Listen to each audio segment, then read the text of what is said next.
Hola, buenas tardes a todos los que nos acompañan el día de hoy. Yo soy Carla Unger, trabajo como investigadora en el Instituto Nacional de Cancerología y mis investigaciones se han enfocado fundamentalmente a documentar las barreras de acceso a los servicios de salud para pacientes con cáncer. Me he dedicado principalmente a estudiar el cáncer de mama, pero en esta ocasión tengo la oportunidad de compartirles un trabajo reciente en el que estudié lo que pasa con mujeres con cáncer cervicouterino. Antes de empezar, quisiera dar las gracias a la doctora Luz María Moreno, que es quien dirige el Seminario Permanente de Equidad de Género y Salud, quien me invitó por motivo de conmemorar el Día Nacional contra la lucha, contra el cáncer cervicouterino, que se da justamente en agosto de cada año, el 9 de agosto. Entonces, bueno, con este motivo es que estamos aquí. ¿Me pueden pasar la primera diapositiva, por favor? Bueno, la Organización Mundial de la Salud hace un par de años, en 2018, declaró que casi que la guerra al cáncer cervicouterino, por así decir, y dijeron, es hora de poner fin a esta enfermedad porque es una enfermedad completamente prevenible.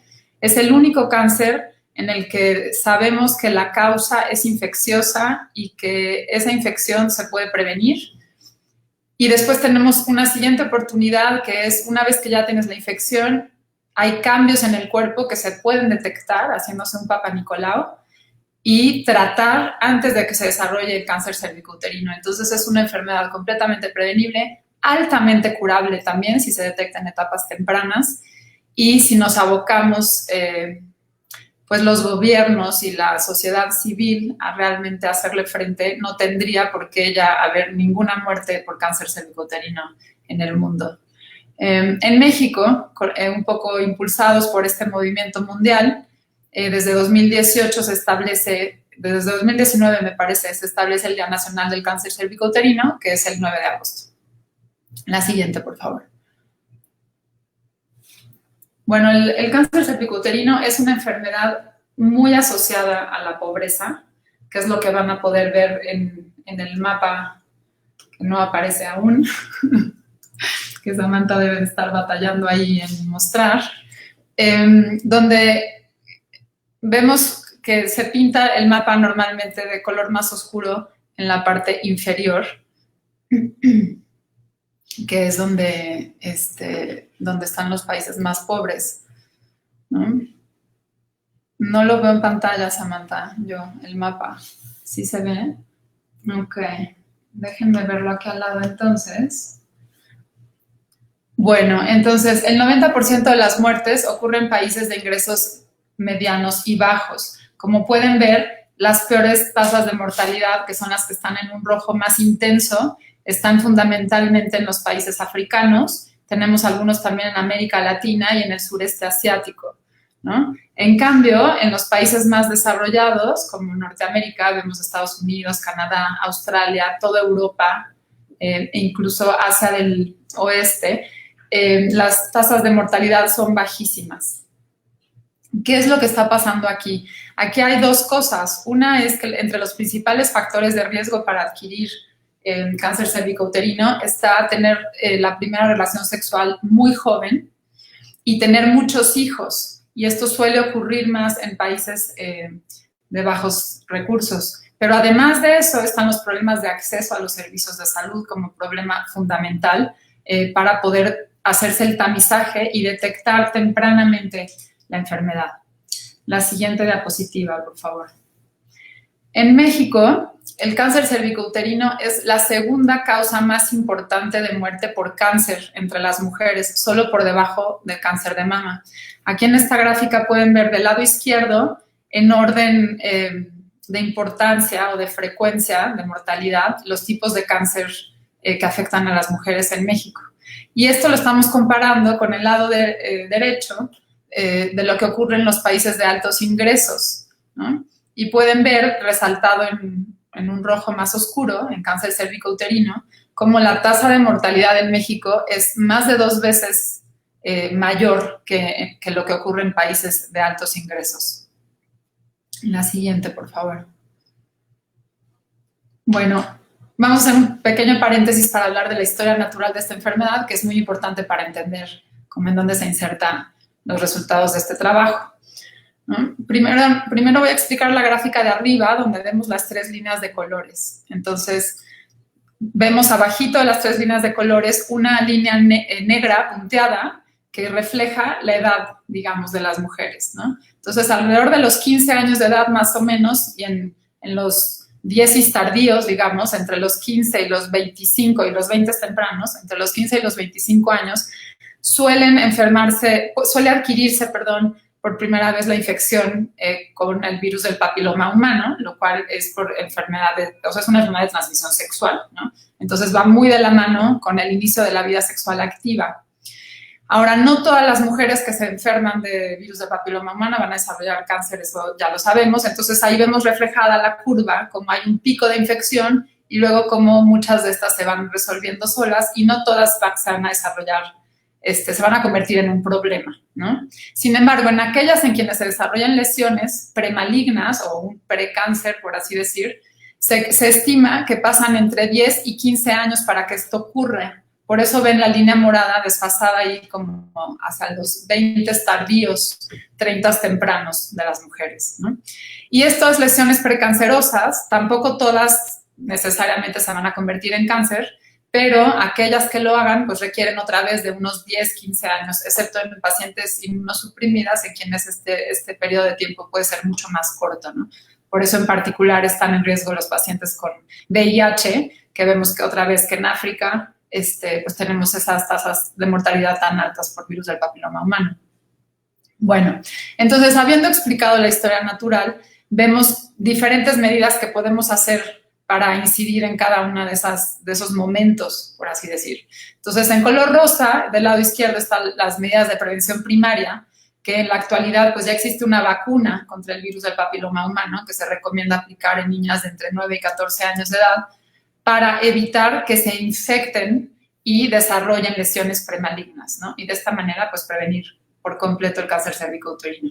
Y, por supuesto, seguir con educación sexual y promoción de uso de condón para evitar, en la medida de lo posible, la transmisión de este virus. Ahora, como medidas de prevención secundaria, es decir, detección oportuna y tratamiento oportuna, está el tamizaje, que bueno, la detección tanto del virus como la famosa prueba de Papanicolau para detectar lesiones premalignas o ya lesiones malignas, pero muy tempranamente, son como que el mejor ejemplo de pruebas de tamizaje que funcionan, pues, como de libro, ¿no? Como uno quisiera. Claro, un programa de tamizaje conlleva muchas cosas para funcionar bien. No es nada más que la gente participe, que sí es una parte importante, sino que además se tiene que hacer con calidad y se tiene que poder dar una confirmación diagnóstica pronto y ofrecer acceso a un tratamiento. Si no, no sirve de nada hacer tamizaje, ¿no? Entonces, la prevención secundaria, para que esté completa, es acceso a la prueba de tamizaje y un acceso oportuno a completar el proceso de diagnóstico y darle acceso al tratamiento a las lesiones premalignas de las pacientes que las muestren, ¿no? Y finalmente, en color verde, estaría ya la prevención terciaria, que eso significa brindar tratamiento oportuno a los pacientes que ya tienen cáncer, ¿no? Y entre más pronto sea ese tratamiento, sabemos que es mejor. Entre más temprano esté el cáncer cuando se detecta y se trata, tiene un mucho mejor pronóstico, con más altas probabilidades de cura, ¿no? De supervivencia, de menos efectos secundarios también en los tratamientos. La siguiente, por favor. Mucho se ha hecho en México en las últimas décadas para mejorar la mortalidad por cáncer de cervix. Y si se fijan en esta gráfica, que la hice con Globocan, ¿no? Con los datos de la Agencia Internacional para la Investigación del Cáncer, que nos permite modelar este tipo de cosas con base en los datos que reciben de los países, ¿no? Entonces, vemos aquí proyectada la tasa de mortalidad por cáncer de cervix desde los 50 hasta 2016, que eran los últimos datos que se tienen disponibles. Entonces, vemos cómo iba aumentando de los 50 hasta los 90 donde tuvo el pico máximo ahí en 1989 con una tasa de 16.2 muertes por cada 100.000 mujeres. Y cómo a partir de ese pico se ve un descenso muy pronunciado, ¿no? En estos últimos 30 años, hasta llegar a 6.2 en 2013. Y bueno, busqué, aunque no sale en esta gráfica, busqué los datos más recientes disponibles ahora en México, y en 2018 estamos en 5.8. Entonces ya no ha habido un gran descenso mayor que este. Aquí ya se empieza a ver como que la curva se estanca. Ahora, ¿qué provocó este descenso que sí vemos como más pronunciado de 16.2 a 6.2? Pues se atribuye fundamentalmente, la siguiente, por favor, a dos cosas. En este estudio que realizó el doctor Lascano junto con otras personas, vemos, se los voy a explicar por partes, es difícil para mí no estar señalando la imagen como normalmente se hace, pero bueno, los guío con la voz. Entonces, en las barras grises claritas se observa la tasa de mortalidad estandarizada por edad. ¿Ok? Entonces, esa es la tasa de muerte de cáncer cervicouterino desde el año de 1979 del lado izquierdo hasta 2006 del lado derecho. Y vemos algo similar, pero menos pronunciado que como lo veíamos con la línea de la gráfica anterior, pero vemos como esa tasa como que sube, y si se fijan, alcanza el pico ahí en el 89 y luego empieza a disminuir poco a poco hasta 2006. Y esto lo estamos viendo graficado en conjunto con otras dos cosas que parecen ser lo más determinante en estas caídas que hemos visto en las tasas de mortalidad de cáncer cervicouterino. En las barras grises oscuras vemos graficada la tasa de natalidad a nivel nacional. Entonces vemos cómo a medida que esta ha venido bajando, es que también se ha reducido la tasa de mortalidad de cáncer cervicouterino, y a la vez el tamizaje con Papa Nicolau, que se lo estamos viendo en la línea negra que une esos cuadritos negros, ¿no? La cual va subiendo importantemente a partir de los 90s. Todavía era bastante baja en 2006, si se fijan, está en un 25% de cobertura, lo cual es bajísimo, pero si consideramos que antes no existía ese programa, pues ya empieza a tener un impacto desde ahí. Y en este estudio, Lascano y colaboradores demuestran que hay una asociación, ¿no?, entre estas dos variables fundamentalmente. ¿Qué tantos hijos tienen las mujeres y que practiquen el Papa Nicolau? La siguiente, por favor. Acá para mostrarles algunos datos un poco más actuales de la cobertura de Papa Nicolau. De todas formas, pues ya tienen un tiempo porque son de la Encuesta Nacional de Salud y Nutrición de 2012. Vemos en la gráfica del lado izquierdo, la que dice figura 2, la prevalencia de uso de Papa Nicolau en el último año entre dos grupos de edad, ¿no? En la barra gris más clara vemos a las mujeres más jóvenes de entre 25 y 34 años de edad, y en la gris más oscura aquellas de entre 35 y 64 años de edad. Y vemos cómo la cobertura ha ido aumentando con el tiempo, ¿no? Vemos para el año 2000 que estaba entre 23 y 28% según el grupo de edad, y como ya para 2012 está entre 39 y 48%. Y del lado derecho, en la gráfica que dice figura 5, ahí podemos ver un comparativo por tipo de servicio de salud al que acuden o tienen derecho de acudir las mujeres que fueron encuestadas. Entonces les preguntaron en esto si se habían hecho un Papa Nicolau en los últimos 3 años. Y aquellas que tenían derecho a biencia, del IMSS o del ISSSTE, reportaban habérselo hecho por lo menos uno en los últimos 3 años, por arriba del 70%, si se fijan. En cambio, aquellas que tenían seguro popular, pues tenían una menor prevalencia de uso de Papa Nicolau, 66% en los últimos 3 años, y aquellas que contaban sin ningún seguro de salud, pues tienen todavía una menor cobertura. Entonces, esto nos refleja, bueno, dos ideas fundamentales que son las que quiero que nos llevemos de aquí. Una es que la cobertura de Papa Nicolau ha ido en aumento. Bueno, 3 ideas. Una es que la cobertura de Papa Nicolau ha ido en aumento. Otra es que sigue siendo muy baja, ¿no? Porque para que realmente el Papa Nicolau nos ayude a detectar a todos los casos tempranamente, se los tendremos que estar haciendo a todas, y no estamos llegando ni a la mitad, por lo menos no para 2012. Reportes más recientes sugieren que alrededor del 60%, una cobertura de alrededor del 60%. De todas formas, seguimos muy cortos, ¿no? Y del lado derecho vemos también lo fundamental que es el acceso a las pruebas. Entonces, vemos claramente coberturas mucho mayores en lugares donde el sistema está cachando a las pacientes y a lo mejor recordándoles de cuándo les toca hacerse la siguiente prueba. La siguiente, por favor. Ok, entonces, como les mostré antes, las tasas de mortalidad han venido disminuyendo, pero se estancó. Llegó un momento en el que se estancó, permanece como segunda causa de mortalidad por cáncer en mujeres, siendo una enfermedad prevenible. O sea, ni siquiera deberíamos de tener casos. Y después, ya si hay casos, es tan fácil detectarlo tempranamente que no deberíamos de tener muertes por esta enfermedad en un mundo ideal.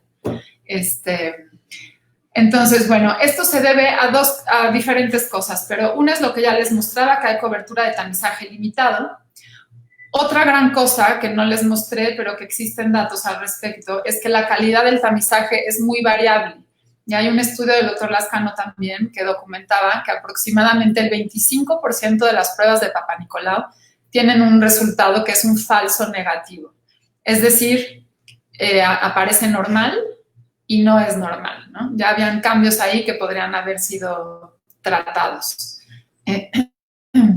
Y lo que observamos, por ejemplo, en el Instituto Nacional de Cancerología y en otros servicios oncológicos es que la gran mayoría de pacientes llegan en etapas muy avanzadas. Entonces, ¿qué es lo que está pasando aquí, no? Que esto es lo que motivó este estudio. Entonces, la que sigue, por favor. Haciendo un paréntesis adicional, si me permiten, antes de mostrarles el trabajo, es importante entender esto, la diferencia entre tamizaje y diagnóstico temprano, que suelen utilizarse equivocadamente como términos sinónimos, intercambiables, ¿no? Entonces, volviendo a la historia natural de la enfermedad, que hace rato ya platicamos un poquito de ella, pero aquí lo vamos a hacer de forma un poquito más desglosada para tratar de entender la diferencia entre tamizaje y diagnóstico temprano. Entonces, del lado izquierdo, en la flecha central grandota, estamos ¿cómo se dice esto? Esquematizando el tiempo, por así decir. Entonces, del lado izquierdo, estamos con células normales, está una persona con células normales que conforme va pasando el tiempo hacia la derecha, se expone a diferentes factores de riesgos y cancerígenos hasta que, pues, algunas de sus células se transforman, se convierten en células anormales, que si se siguen transformando y sigue avanzando, pueden desarrollarse un cáncer preinvasor. Y si esto sigue avanzando, pues se desarrolla ya un cáncer invasor, y si no se interviene, pues se disemina y finalmente pues terminaría en muerte, ¿no? Ahora hay una barra azul que parte esta flecha en dos, como pueden ver ahí, y esto es lo que indica en qué momento la paciente inicia con síntomas. ¿En qué momento ya podemos detectar a través de síntomas que ya tiene un cáncer? Y esta barra es lo que nos va a dividir qué acciones podemos hacer del lado del tamizaje y qué acciones ya son de diagnóstico temprano. Entonces, el tamizaje en realidad va dirigido a la población aparentemente sana, ¿no? A mujeres que parecen no tener ningún problema. A ellas es a quienes les queremos hacer el Papa Nicolau en este caso, para ojalá detectar lesiones que sean ni siquiera cáncer todavía, ¿no? Lesiones premalignas que si se tratan, pues ya nunca desarrollaron cáncer. Ahora, en ocasiones, también con el tamizaje, detectamos ya cánceres invasores, pero idealmente lo hacemos en una etapa muy temprana que ni siquiera han presentado síntomas los pacientes, ¿no?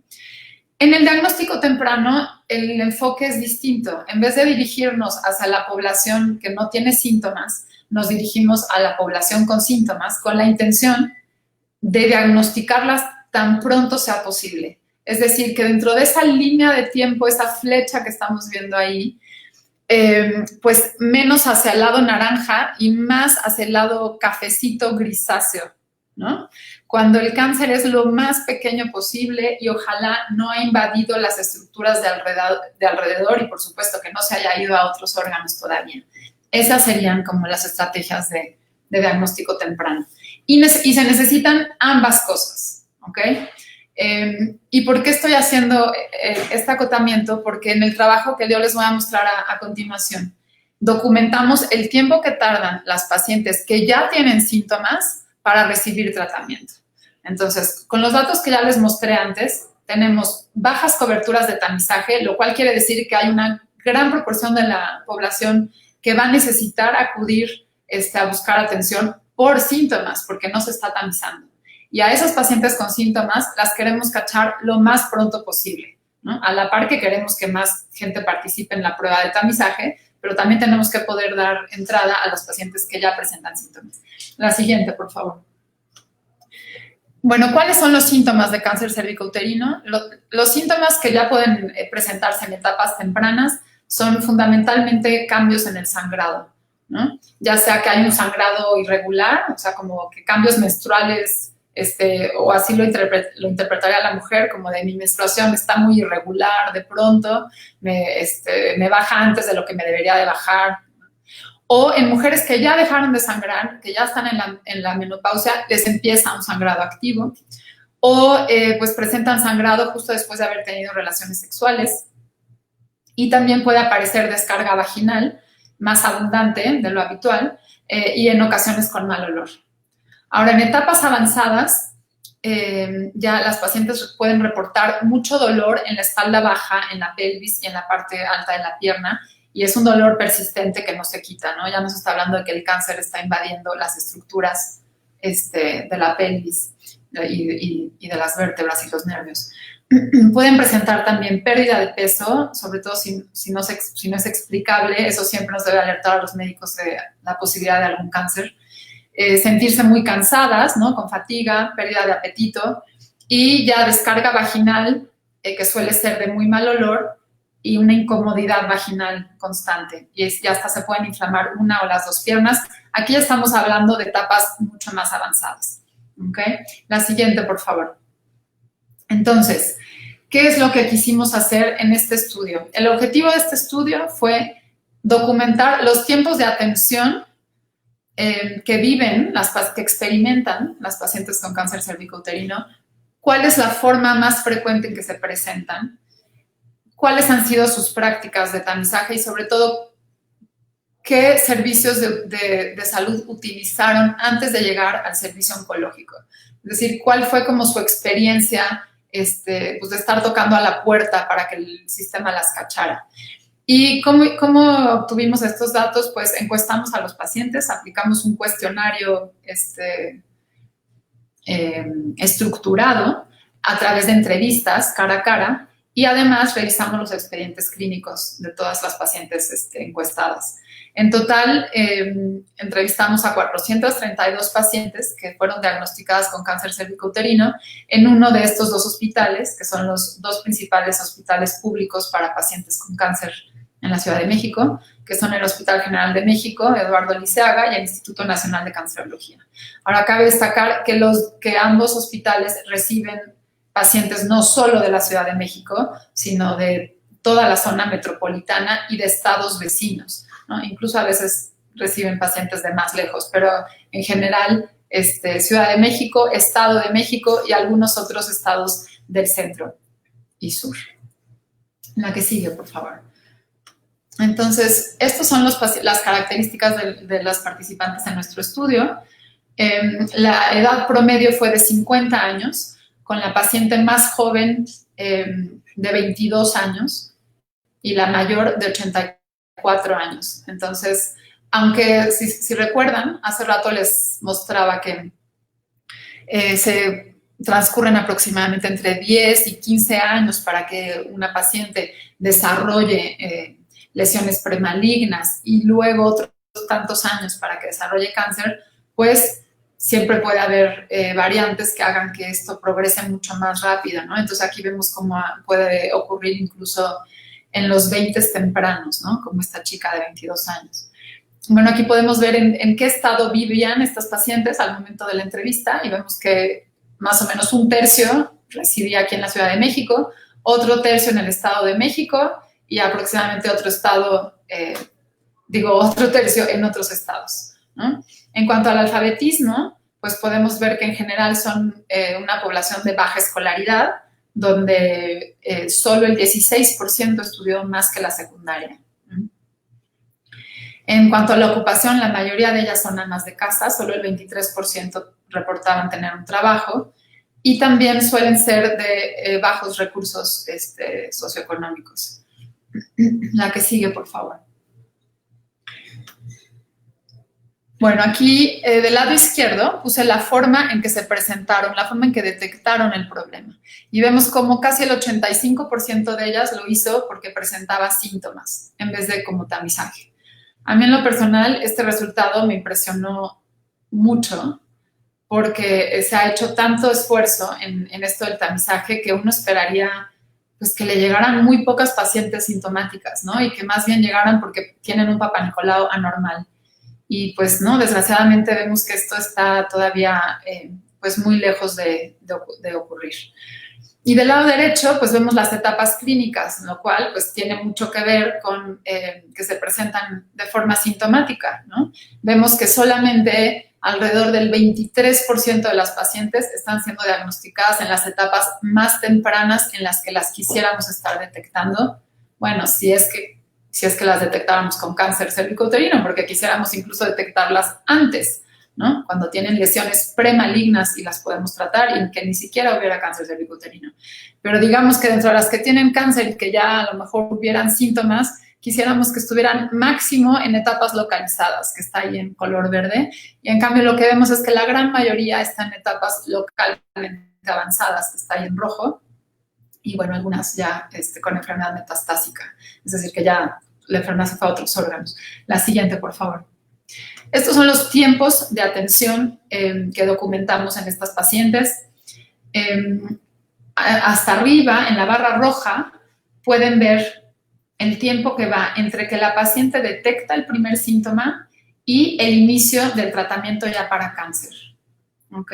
Y los numeritos que están viendo ahí son medianas y entre paréntesis la percentila 25 y luego la percentila 75. Entonces, explico un poco más para aquellos que no que nos están escuchando pues por divulgación o qué sé yo.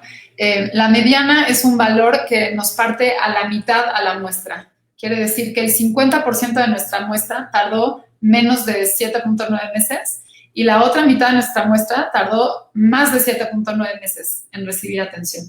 Y la percentila 25, que está adentro del paréntesis, el primer numerito, que es 4.7, significa que solo el 25% de las pacientes tardaron menos de 4.7 meses en recibir atención. O, si lo quieren ver al revés, que es más impresionante, 75% de las pacientes reciben atención después de 4.7 meses de haber empezado con los síntomas, lo cual es pues muchísimo tiempo bajo cualquier estándar internacional. Y bueno, analicemos un poquito más antes de discutir eso. Ahora, estos intervalos se han dividido tradicionalmente en la literatura en dos grandes tipos. El de la paciente, que es aquel que transcurre entre que ella detecta un síntoma y acude a buscar atención, y el de los servicios, que es una vez que hizo contacto con los servicios de salud hasta que puede acceder, ser diagnosticada y recibir tratamiento. Entonces, vemos que en la barra azul, que es cuánto tiempo tardan las mujeres en buscar ayuda para su problema de salud, vemos que la mediana, de hecho por eso ni siquiera está ahí, la mediana fue de 0 días, o sea, ellas decían que iban luego, ¿no? Tenemos la percentila 25, perdón, no días, meses. La percentila 25 la tenemos en 0.2 meses, es decir, 25% de las pacientes tardan menos de una quinta parte de un mes, ¿no? Es decir, menos de 6 días, ¿ok? O sea, la gran mayoría acude en máximo una semana ya están tocando la puerta. En cambio, ¿qué pasa en el intervalo de los servicios de salud? 5 meses entre que tocan la puerta en el primer nivel de atención o a donde hayan decidido acudir hasta que inician tratamiento. Entonces, analizamos ese intervalo a un poquito mayor detalle para dividirlo en dos. El de diagnóstico, que es entre esta primera consulta y que se confirme el diagnóstico, y luego entre que se confirme el diagnóstico y se inicia el tratamiento. Y vemos que donde más retrasos hay es en el de diagnóstico, con una mediana de 3.3 meses. ¿Mm? Y una percentila 75 de 6.7, es decir, todavía hay un 25% de las pacientes en las que se tardan más de 6.7 meses en confirmar el diagnóstico apenas, y eso todavía le falta que la refieran a tratamiento. Es decir, estamos viendo tiempos muy, muy largos para atender esta enfermedad. Para darles una idea, en Reino Unido estos tiempos, y ya se preocupan, es un mes todo completo, ¿no? De que lo detecta a que inicia tratamiento. La que sigue, por favor. Vamos a tratar de ver un poquito la historia de uso de servicios de salud de estas pacientes, ¿no? Que tienen mucho que ver con todos estos tiempos que estamos viendo tan largos. Vemos, por ejemplo, que el 46% de las pacientes refiere haber utilizado por lo menos 3 servicios de salud distintos antes de llegar al centro oncológico. Y cuando digo 3 servicios de salud distintos, es 3 unidades completamente distintas. ¿Okay? O sea, se tuvo que trasladar a un lugar y luego a otro lugar y luego a otro lugar. Y por lo general vemos además un uso combinado de servicios. O sea, van a farmacias, van a sus servicios si es que tienen seguro social, van a los servicios de la Secretaría de Salud y van a médicos privados. Sobre todo van mucho a médicos privados. Después vemos el número de consultas para por fin llegar aquí, ¿no? Antes de llegar al centro oncológico. Y vemos que el 67% recibió por lo menos 4 consultas o más, lo cual a todas luces, pues es, además de que es muy alto, pues hace que sea muy ineficiente, ¿no? Cuando tenemos servicios de salud limitados. O sea, quisiéramos poder reducir esto a, si lo hiciéramos respetando los niveles de referencia de un sistema de salud, pues que hubieran 2 visitas previas, ¿no? Una en el primer nivel de atención, otra en el segundo, otra en el tercero. O a lo mejor supongamos que 3 visitas, si es que tuviera que regresar a resultados, pero ahí estaríamos hablando de las que tienen Papá Nicolau, a lo mejor, no de pacientes ya con síntomas, en las que tendríamos que estar sospechando desde la primera visita que hay que acelerar esta atención, ¿no? Vemos también un alto uso de servicios privados en esta primera consulta. Como les decía, miren, el 30% primero que nada va con un médico privado, y no se imaginen que este es un médico privado como de los grandes servicios privados que existen, ¿no? Llámese, no sé, Ángeles, Médica Sur, ABC, no. Estos médicos privados suelen ser los consultorios pequeños que están en la vecindad, ¿no? Donde puede acceder fácilmente la paciente y que le cobran barato. O sea, suelen ser los servicios privados disponibles pues para la gente de bajos ingresos, ¿no? Y bueno, en estos consultorios privados también existe la desventaja que pues la calidad puede ser tan heterogénea como podamos pensar, porque no hay control, ¿no? Como no pertenecen a ningún sistema, pues es cada médico con su cédula profesional abre su changarrito, a lo mejor en su propia casa o en un espacio que le presta algún familiar, qué sé yo, y ahí da su consulta. Y la calidad de su consulta, pues depende de su propia actualización, de su propia experiencia, no entra bajo la normatividad, ¿no? Ahora, vean resultado que para mí fue de los más impresionantes. Le preguntamos, ¿le realizaron un examen físico dirigido al problema por el que acudió, es decir, por el sangrado? ¿Le realizaron un examen físico en esa primera consulta? Y en el 43% de los casos, las pacientes refieren que no las revisaron, no les hicieron una exploración clínica. Y pues eso se considera en la literatura como una oportunidad diagnóstica perdida, ¿no? Porque en esa exploración, muy posiblemente, dada la historia natural de la enfermedad y que la paciente está reportando presentarse con síntomas de sangrado, pues ahí podrían haber visto la lesión. Y si el médico hubiera visto la lesión en ese momento, pues se refiere automáticamente, ¿no? Y se les ahorra muchísimo tiempo que se perdió en el Inter. Y bueno, finalmente, la otra pregunta que les quiero mostrar es lo que ellas dicen que el médico les dijo que tenían después de esa primera consulta. Y si se fijan, 35% de ellas dicen que les dijeron que tenían algo benigno, lo cual pues les generó una falsa tranquilidad como de, bueno, pues no tengo nada, me espero. Y como los síntomas de sangrado vaginal para las mujeres no son tan normales, o sea, han formado parte de nuestra vida desde que empezamos a menstruar de niñas, pues es muy difícil también para una en qué momento esto ya me debe de preocupar o es parte de cambios hormonales o qué es lo que está pasando aquí, ¿no? Y bueno, otro 11% dice no haber recibido explicación o no entendieron cuál fue la explicación. En cualquiera de los dos casos, pues también es algo grave, ¿no? La siguiente diapositiva, por favor. Estas son las principales barreras que las mujeres percibieron. Ahora, no podemos saber realmente qué es lo que ocurrió en cada caso, ni mucho menos, pero esto es lo que ellas perciben, ¿ok? Cuando se les pregunta qué cosas piensa usted que fue lo que más les complicó para que pues, se tardaran todo este tiempo en poder llegar aquí, estas son las respuestas que nos dieron. Falta de información de a qué servicios acudir, que aquí ellas también están haciendo un poco una evaluación de los servicios a los que acudieron, como diciendo, si yo hubiera sabido un mejor lugar, ¿no? Hubiera ido allá. Entonces, esta respuesta engloba también un poco como percepción de calidad. Falta de recursos económicos, que otra vez eso tiene que ver también con que las pacientes en general perciben que los lugares privados suelen ser de mejor calidad, lo cual desgraciadamente no siempre es así. Largos tiempos de espera para las citas médicas, sobre todo en servicios públicos, y eso es lo que las hace también acudir a los privados para tratar de acelerar la atención. Errores del primer médico consultado, fíjense, casi el 30% de las pacientes percibió esto como algo que influyó en este retraso.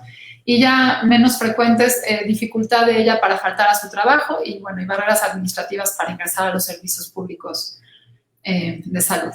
La siguiente, por favor. Entonces, hablemos un poquito de las implicaciones. La siguiente, por favor. Primero vamos a hacer un pequeño resumen de los resultados obtenidos. Una más, Samantha, por favor. La que dice principales resultados. Eso. Ajá.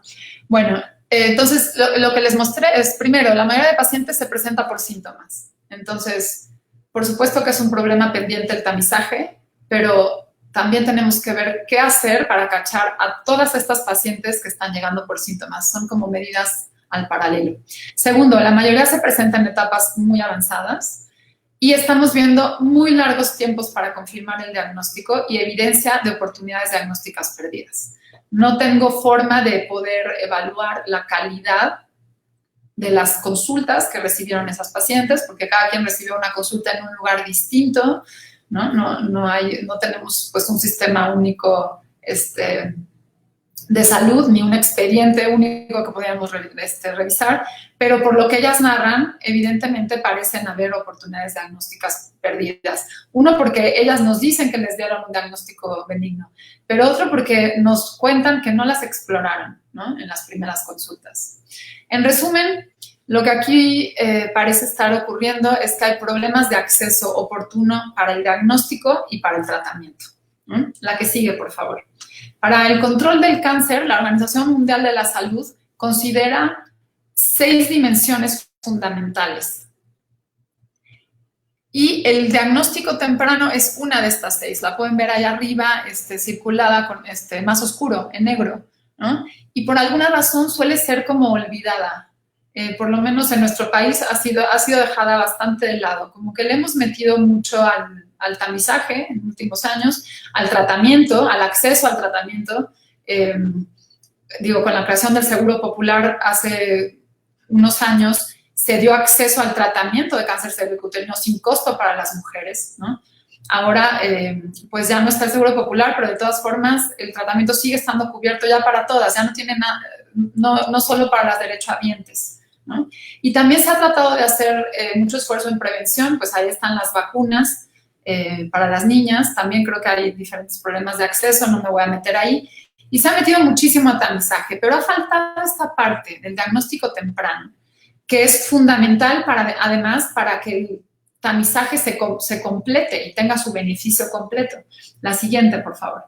¿Y a qué me refiero con esto de diagnóstico temprano? La Organización Mundial de la Salud sugiere 3 grandes componentes para lograr diagnósticos y tratamientos tempranos. Uno es concientizar a la población para que conozca los síntomas de la enfermedad, para que busque atención pronto y para que sepa a dónde buscar atención. El segundo es que tenemos que tener personal de salud en la primera línea muy fuertemente formado, que pueda sospechar rápidamente, tener pruebas de calidad, ¿no? Que todos los papanicolaos que se realicen con tan alta calidad que tengamos la certeza de que el resultado es real, ¿no? Y lo último, que será el paso 3, es el acceso. ¿Cómo hacemos para que este diagnóstico se haga rápido y la referencia sea muy acelerada para que estas pacientes reciban tratamiento lo más pronto posible? La última diapositiva, por favor. Entonces, con esto termino. Regreso a esta diapositiva que les mostraba al inicio de cuáles son las medidas que se tienen que hacer, pues que ya se conocen, ¿no? Para cáncer cervicouterino. De todas estas ya hacemos en México, o sea, están las vacunas, hacemos educación sexual, promoción del uso del condón, tamizaje, diagnóstico y tratamiento de las lesiones premalignas, tenemos el tratamiento. ¿Qué es lo que nos está faltando? Nos está faltando acceso y calidad, sobre todo en estos dos niveles, ¿no? En prevención secundaria y prevención terciaria. ¿Cómo hacemos para que las pacientes todas tengan acceso a pruebas de tamizaje de calidad?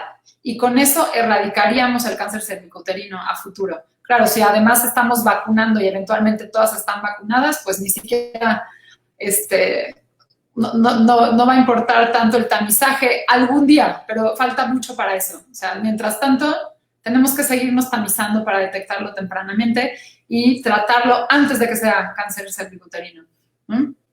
Donde está viendo el hueco claramente, que mostramos aquí, es cómo hacemos para que estos diagnósticos y estos tratamientos sean rápidos, mucho, mucho más rápidos. Es la única manera en que creo yo que esa mortalidad que está estancada ahora siga disminuyendo.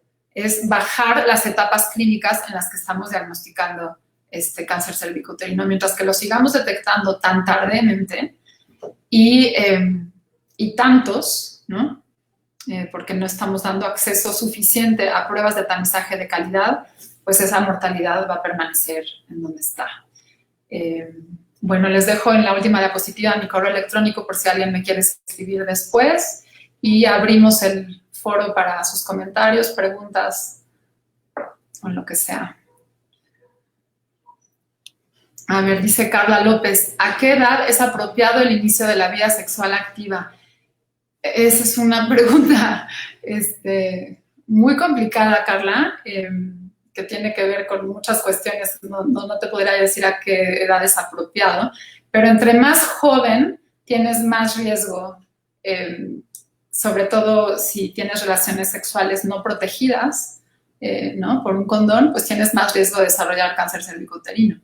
Y entre más hijos tengas también, como que esas dos cosas juntas, también el tabaquismo, todas esas cosas juntas hacen que se crea un como microambiente propicio en el cérvix para que se aloje el virus del papiloma humano y que con el tiempo estas células se puedan transformar. Dice Belu Cabezas, ¿se puede vacunar una niña de 15 años si sigue siendo virgen? Según tengo entendido, sí. La cosa es, pregúntale a tu pediatra, ¿no? No sé si entra en el esquema de vacunación todavía público, pero si no, pregúntale a tu pediatra y a lo mejor en la privada se puede. ¿En qué instituciones se puede realizar el diagnóstico temprano? ¿Qué es esto de ENA Niño Calixto, facultad de... Ya. Estás en la Facultad de Psicología de la UNAM, ENA Calixto. ¿En qué instituciones se puede realizar el diagnóstico temprano? No es así, o sea, el diagnóstico temprano es como todo un proceso de medidas, a lo mejor no fui tan clara, que son las instituciones de salud, que ya están. O sea, no es que tengamos que crear una nueva institución, sino que no lo estamos pudiendo hacer bien. O sea, en teoría, una persona tendrá que ir a su servicio de salud de atención primaria, el que fuera, ya sea IMSS, ISSSTE, Secretaría de Salud, el que sea. Y con un Papá Nicolau se debería de hacer correctamente. Si es anormal, se le debería hacer una colposcopía y se le toma una biopsia. Se confirma que tiene cáncer, se refiere al centro oncológico donde se le pueda dar este tratamiento. Entonces, pues todas las instituciones de salud lo tendrían que realizar adecuadamente. Aquí lo que está faltando es que los procesos con los que se hacen funcionen con calidad y con rapidez. Dice Leopoldo Villafuerte, el sistema de referencia y el diferimiento de consulta en especialidad puede ser motivo de este retraso en la atención. Yo pienso que sí, tiene que ver, Leopoldo, seguramente. ¿Alguna otra pregunta?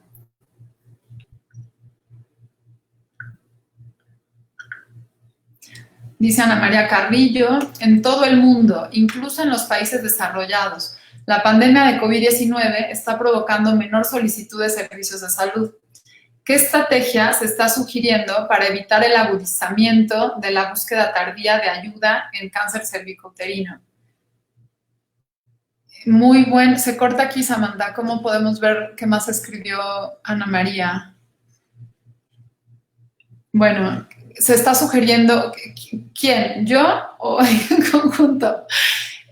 Sí, esto es un problema mundial y que nos está afectando a todos los países. Los pacientes, de hecho, pues tienen miedo a acudir a los servicios de salud para no infectarse, ¿no? Entonces, pues claro, esto agrava la búsqueda de atención de todos los problemas, no solamente de cáncer cervicouterino.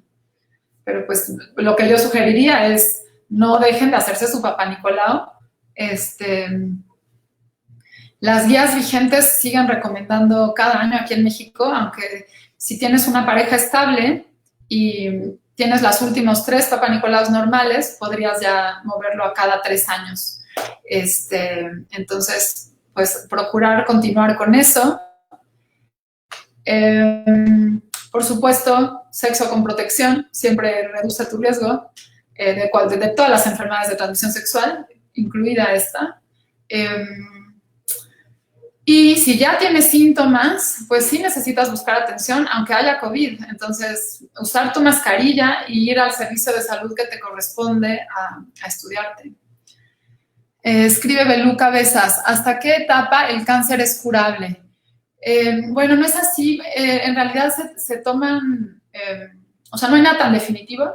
Lo que se tienen son datos como porcentaje o como probabilidad de supervivencia, dependiendo en qué etapa se diagnostique. Entonces, entre más avanzado se diagnostique, la probabilidad de cura es menor, pero nunca se reduce a 0, aunque bueno, en términos generales se considera que si ya hay metástasis, es decir, ya se afectaron órganos a distancia, ya no es curable, ya solamente es tratable pues para prolongar la vida, y en ocasiones se puede prolongar bastante tiempo, pero no ya desaparecer la enfermedad, digamos, ¿no? Como si te la tratas en una etapa temprana. A ver, Luz María Tetlacuilo, que fue la doctora que me invitó. Gracias, doctora. A ver, encontró diferencias entre las mujeres diagnosticadas con lesiones tempranas y las que se diagnosticaron en etapas avanzadas. Sí, detectamos que las que tienen etapas más avanzadas tienen en general mayores tiempos de atención, ¿no? Y bueno, por supuesto se presentan con síntomas también más, pues que reflejan más avance, ¿no? Como dolor de espalda y este tipo de síntomas. De Caterina Hernández, escribe, doctora, ¿es verdad que no sirve la vacuna contra el cervicouterino una vez que se inició la vida sexual? Uy, esa es una pregunta controvertida. Estudios más recientes parecen mostrar que puede servir incluso aunque ya se haya iniciado la vida sexual activa. Sin embargo, no hay la suficiente evidencia todavía como para que ya se ponga como una política pública, ¿no? Entonces, ahorita las guías lo que estipulan es que se ponga a los pacientes que no han tenido relaciones sexuales. Es donde es más efectiva. Omar Arias, ¿cuánto tiempo pasa de tener el contacto con el virus del papiloma humano hasta su manifestación en el Papá Nicolau? Eso es una pregunta muy difícil de responder, Omar. Primero, porque no porque tengamos contacto con un virus necesariamente nos vamos a infectar. Entonces, pues hay gente que no se infecta y a lo mejor se expuso, no es difícil saberlo. Lo que sí sabemos es que si ya tiene la infección del virus del papiloma humano en el cervix, ¿no? Era la gráfica que les puse al inicio de las 3 curvitas, ¿no? La curva rosa mostraba la infección por virus del papiloma humano y luego la siguiente, no me acuerdo qué color era, la segunda, con las lesiones premalignas, y tienen que pasar entre 5 y 15 años más o menos para que una infección por virus del papiloma humano, bueno, no es que tengan que pasar, pasan aproximadamente entre 5 y 15 años entre tener la infección y desarrollar una lesión premaligna, ¿no? Y todavía la lesión premaligna puede tardar otros 5 a 15 años en convertirse en cáncer. Ahora, estos tiempos se pueden acortar mucho en pacientes que tienen deficiencias inmunológicas. Por ejemplo, los pacientes con VIH suelen acortar muchísimo estos tiempos, ¿no? Y presentan mucho más frecuentemente lesiones premalignas y también cáncer cervicouterino que las mujeres que no tienen VIH. Escribe Esme, concientizar a los pacientes sobre los síntomas condiciona captarlas, ya que están sintomáticas en etapas avanzadas. Pues yo esperaría que no. Concientizar a los pacientes, hay que concientizarlas en muchas cosas y de hecho creo que ya hay mucha conciencia. Creo que es en las cosas en las que más he avanzado. Es concientizarlas acerca de lo importante del tamizaje, o sea, de la prueba de Papa Nicolau, antes de que presenten síntomas, ¿no? Pero también es importante concientizarlas acerca de que existen síntomas para los cuales hay que buscar atención, sobre todo en términos de estos síntomas que suelen ser, como decía hace rato, tan normales a lo largo de la vida de una mujer que pues es difícil que uno se preocupe por eso, ¿no? A lo mejor si empiezas con sangrado en la menopausia, ya que llevas varios años de haber dejado de menstruar, pues sí te vas a preocupar más. Pero si eres alguien que estás en vida menstrual todavía activa, pues a lo mejor lo tomas como cambios hormonales y también para los médicos puede ser difícil de diagnosticar. Ahora, esto me lleva a pensar en otra idea, por ejemplo, en lo que han hecho en otros países. Por ejemplo, en Inglaterra, se dieron cuenta que esto de los síntomas en cáncer es muy importante, ¿no? Porque muchos de los pacientes con cáncer, no solo cervicouterino, todos los cánceres, se presentan por síntomas y no por tamizaje como quisiéramos, ¿no? Tampoco hay tamizaje para todos los cánceres. Pero bueno, muchos se presentan por síntomas. Entonces, lo que allá hicieron fue hacer todo un manual de todos los síntomas que potencialmente pudieran estar relacionados con cáncer. Y capacitaron a todos sus médicos generales que están en primer nivel de atención de si un paciente te llega con tal y tal y tal síntoma, lo refieres de volada a tal parte. Tienen una cosa que se llama el 2-week wait, que es en menos de 2 semanas tiene que estar en un servicio oncológico, donde lo que van a hacer es descartar que sea cáncer. Si no es cáncer, se lo regresan al médico general para que le busque la otra causa. Pero si es cáncer, pues ya lo cacharon, lo diagnostican rápido y le dan acceso a tratamiento de inmediatamente. Entonces, sí es importante que estén concientizados de los síntomas, tanto pacientes como médicos, pero no estoy invitando a que los concienticemos solo acerca de los síntomas y mucho menos que los condicionemos a solo buscar atención en caso de que presenten síntomas. No, hay pruebas de tamizaje que son vitales, que funcionan impresionantemente bien, como esta, ¿no? O sea, cáncer cervicouterino es como de libro. Si existe un tamizaje que previene una enfermedad muy grave, que de hecho que previene un cáncer, pues esta es la prueba de Papa Nicolau. Entonces, claro que hay que seguirla promoviendo en pacientes que no tienen síntomas. Bueno, no son ni siquiera pacientes, ¿no? O sea, hay que hacérnoslo todas. Sí, Susana, es lo mismo menopausia que climaterio. ¿De dónde viene cada uno de estos dos nombres? No tengo la menor idea, perdóname, pero ahí sí me rebasan. Hay que investigar. Gabriel Mesa, ¿por qué no vacunar a los niños si es más probable que diseminan el virus? Creo que hay en algunos países donde ya se está vacunando también a los niños, pero bueno, por ahora en nuestro país solamente se hace con las niñas. No sé por qué. La siguiente, por favor. Laura Pérez. Buenas tardes. Entonces, ¿cuántas dosis de la vacuna se considera que es correcto? Depende de la vacuna. Hay diferentes vacunas. Creo que hay una con 2 dosis, hay otra con 3 dosis. Ahí sí que depende. Habrá que investigar la que estás interesada en usar. La siguiente, por favor. Carla López, ¿por qué todas vienen de la misma cuenta? Doctora, hay mujeres que son resistentes al VHP, es decir, que no se infectan a pesar de tener contacto. Así es. No sé si sean resistentes, pero sí, claro.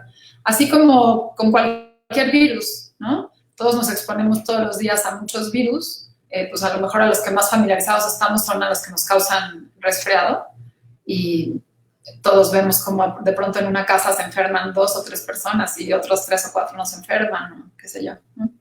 Pasa lo mismo con el virus del papiloma humano. No porque te expongas necesariamente te vas a infectar. Belu Cabezas, ¿el sangrado postcoital puede ser síntoma de otras enfermedades o solo por el cáncer cervicuterino? No, sí puede ser síntoma de otras enfermedades. Hay que estudiarlo, pero también puede ser del cáncer cervicuterino. Siguiente. Luz María, otra vez, además de mejorar los servicios de salud, también sería necesario incorporar la perspectiva de género en la educación sexual para erosionar los tabúes sobre la sexualidad. Completamente de acuerdo. Seguramente que alguien con más conocimiento de los temas de género les daría una visión como más integral. Pero lo que yo puedo ver fundamental, por ejemplo, en muchas de las pacientes que entrevistamos, y también con mujeres que he trabajado en la comunidad, es que es muy frecuente, sobre todo en las mujeres de baja escolaridad, que no están tan empoderadas, por así decir, hay pues como una falta de negociación cuando se lleva a cabo temas de sexualidad, ¿no? Una falta de negociación absoluta con la pareja, donde el machismo se sigue, pues no sé, como rigiendo de forma absoluta, se va a tener relaciones sexuales cuando el hombre quiera y de la forma que él quiera, entonces si no quiere usar condón, no lo usa, o si quiere no nada más no usar condón, sino pues andar con otras mujeres y luego viene a la casa e infecta a la mujer, o inclusive hemos visto cosas como que les prohíben a las mujeres ir a ver al médico para hacerse el Papá Nicolau, porque como un médico hombre les va a ver los genitales, ¿no? Entonces, por supuesto que incorporar esta perspectiva de género y empoderar a las mujeres ayudaría muchísimo a mejorar tanto el uso del Papá Nicolau como a reducir el riesgo de infectarse por virus del papiloma humano y otras enfermedades de transmisión sexual cuando la mujer está empoderada para decir qué cosas sí y qué cosas no acepta en su sexualidad, ¿no? En la práctica de su sexualidad. Creo que tenemos tiempo, si acaso, para una pregunta más. O no sé si ya es tiempo, permítanme que me escriban. Se terminaron las preguntas. Ok, entonces podemos concluir aquí. Muchas gracias a todos por habernos acompañado y gracias por sus preguntas. Y pues hasta la próxima en este seminario. No sé cuál sea el tema que sigue, pero síganse conectando por aquí. Cualquier cosa para mí, pues ahí tienen mi correo electrónico. Hasta luego.